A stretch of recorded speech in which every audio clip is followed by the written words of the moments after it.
अब सेना का जो सर्वे है, सेना सर्वे करा रही है कि क्या ये योजना जिस तरीके से लागू हुई उसके बाद सेना के भीतर कोई कॉम्पिटिटिव माहौल है क्या, कोई डिस्क्रिमिनेशन है क्या, कोई डिसअपॉइंटमेंट है क्या? क्या ये प्रूव करता है सर्वे कि ये योजना जब लाई गई तो आनन फानन में लाई गई, बगैर पायलट प्रोजेक्ट के लाई गई, बगैर सेना के रिकमेंडेशन के लाई गई, बगैर सेना के डिस्कशन के लाई गई?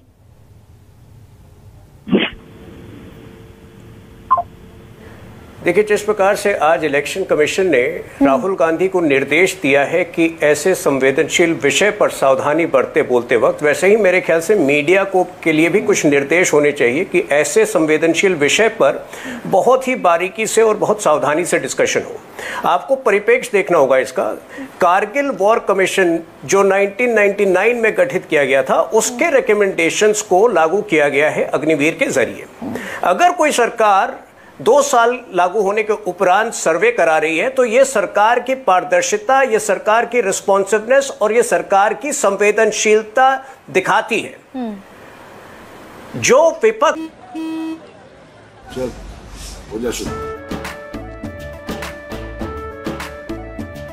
केसरिया से मन जोगी हुआ रे, दिल झूमे देखो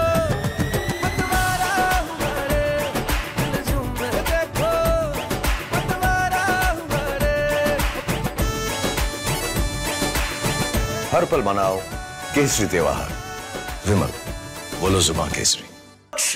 आपने देखा किस प्रकार से विपक्ष ने इस पूरे स्कीम को लेकर तरह तरह के र्यूमर्स फैलाए हैं। एक र्यूमर यह था, जब पिछले साल एक युवा शहीद हुआ था, तो मैं आपको गिना सकता हूं, मेरे पास तथ्य है कि कितने उसको अमाउंट जो है उनके रिश्तेदार को दिए गए थे। लेकिन उस विषय पर बहुत गंदी राजनीति की थी इस देश के विपक्ष ने, और तरह तरह से संशय पैदा करने की कोशिश की गई है कि एक डिस्क्रिमिनेशन हो रहा है। इस बात को खारिज करने के लिए यदि एक सर्वे आवश्यक है तो सरकार वो सर्वे करा रही है, और मेरे ख्याल से हर व्यक्ति को इसका स्वागत करना चाहिए। इसमें कहां से यह सिद्ध होता है कि ये इसमें इस स्कीम में खामी थी?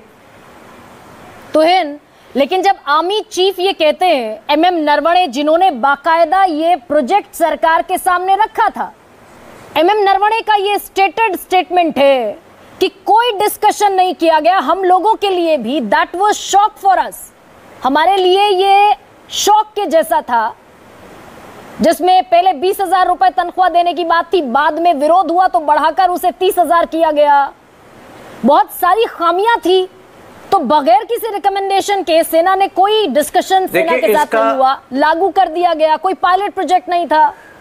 नहीं, ये आरोप, ये डिस्कशन ना होने का आरोप ना, ये इतना क्लीशेड आरोप हो गया है सरकार पे कि मेरे ख्याल से सबको इससे बचना चाहिए। आप उस दोबारा उनके साथ इंटरव्यू ले सकती है, किस संदर्भ में उन्होंने कहा था, क्यों कहा था, वो बता सकते हैं। लेकिन मेरे ख्याल से जो इस सरकार ने पिछले 10 साल में वो सारे डिफेंस रिफॉर्म्स जो है इंप्लीमेंट किए हैं, जिसको कांग्रेस की सरकार या तो अगले 50 साल में इंप्लीमेंट करती या फिर उन सबको स्कैम का जरिया बनाती। राफेल डील पहली बार इस सरकार के कार्यकाल में मिडलमैन को अलग हटा के गवर्नमेंट टू गवर्नमेंट डील हुआ। ओरोप, 1 रैंक 1 पेंशन, जो दशकों से लागू नहीं हो पा रहा था, वो हमने लागू किया।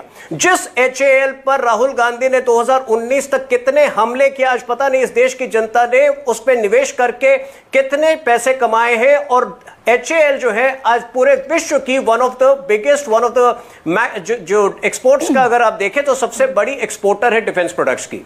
तो मेरे ख्याल से आप किसी और तरफ, एक सेकंड तुहिन, मैं रोक रही हूं आपको, और इसलिए इंटरवीन कर रही हूं, मेरा जेन्युइन इंटरवेंशन है।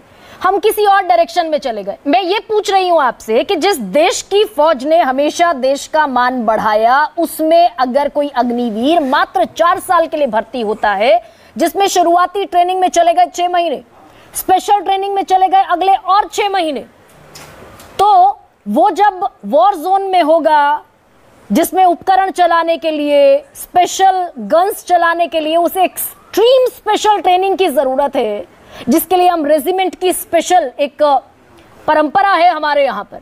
कैसे कॉम्पीट करेगा?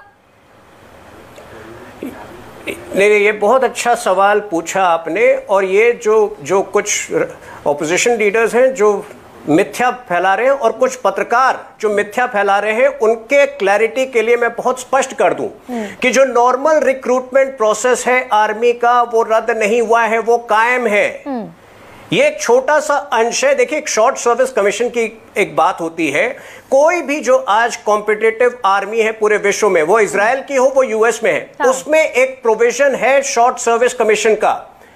इससे जो लाभ होता है वो ऑलरेडी एक और माननीय पैनलिस्ट ने आपको समझाया है। तुहिन, यहाँ पर मैं फैक्चुअली करेक्ट कर दूं हमारी आपको। सेना का एक नहीं, आप प्लीज ऐसे विषय जब आप पूछती हैं तो प्लीज मुझे कंप्लीट करने दीजिए। आप जब आप पूछती हैं तो आप इंसाफ करिए, अपने दर्शकों के साथ आप इंसाफ कीजिए, मुझे कंप्लीट करने दीजिए, ये बहुत अहम विषय है। मैं बस छोटा सा फैक्चुअली करेक्शन 17 वर्ष की आयु में 17 वर्ष की आयु में अगर कोई व्यक्ति आर्मी में जाता है और वो भी 25% जो उसमें भर्ती होते हैं इस स्कीम के जरिए, वो उसमें कंटिन्यू करेंगे आर्मी में।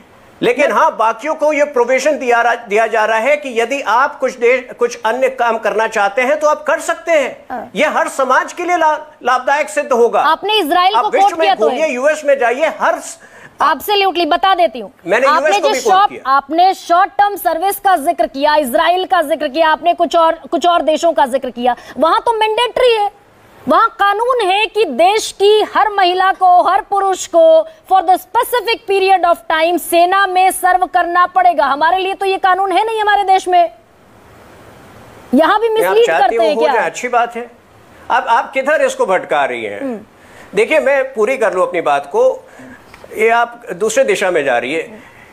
जो व्यक्ति 17 वर्ष की आयु में आर्मी ज्वाइन करता है, मेरे ख्याल से 4 वर्ष में उसको बहुत कुछ सीखने को मिलता है। ठीक है, आज ये जमाना बदल गया, नौकरियों का स्वरूप बदल रहा है।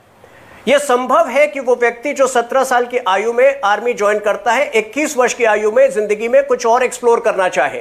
हम वो प्रावधान उसको दे रहे हैं। उसमें भी 25% जो युवा ज्वाइन कर रहे हैं वो कंटिन्यू करेंगे ही आर्मी में। उसमें भी जो है, जो 21 वर्ष में जो बाहर निकल रहे हैं उनको 11.71 लाख मिल रहा है, प्लस सारे पीएसयूज जो है उनको प्रेफरेंस देंगे भर्ती होने में। अब अपनी जब उनकी रिक्रूटमेंट प्रोसेस होगी तो इनको प्रेफरेंस देंगे। तो हर तरह से उनको महफूज किया जा रहा है, हर तरह से उनको सुरक्षित किया जा रहा है। लेकिन दूसरी बात, जो बड़ी बात मैं कह रहा हूं कि किसी भी समाज में, किसी भी देश में एक ट्रेंड व्यक्ति, आर्मी में ट्रेंड व्यक्ति 21 वर्ष की आयु में इतनी बड़ी संख्या में उपलब्ध होता है तो उस देश और समाज के हित में होगा ये। तो फिर राजनाथ सिंह क्यों कह रहे हैं कि जरूरत पड़ी तो बदलाव करेंगे? ये राजनीतिक दबाव है क्या फिर आपकी सरकार पर? परिवर्तन तो जीवन का नियम है गरिमा जी, परिवर्तन जीवन का नियम है, सुधार जीवन का नियम है। कोई भी अगर नई चीज में जहां परिवर्तन की आवश्यकता है, ये उनकी पारदर्शिता है, ये उनकी संवेदनशीलता है। ठीक है।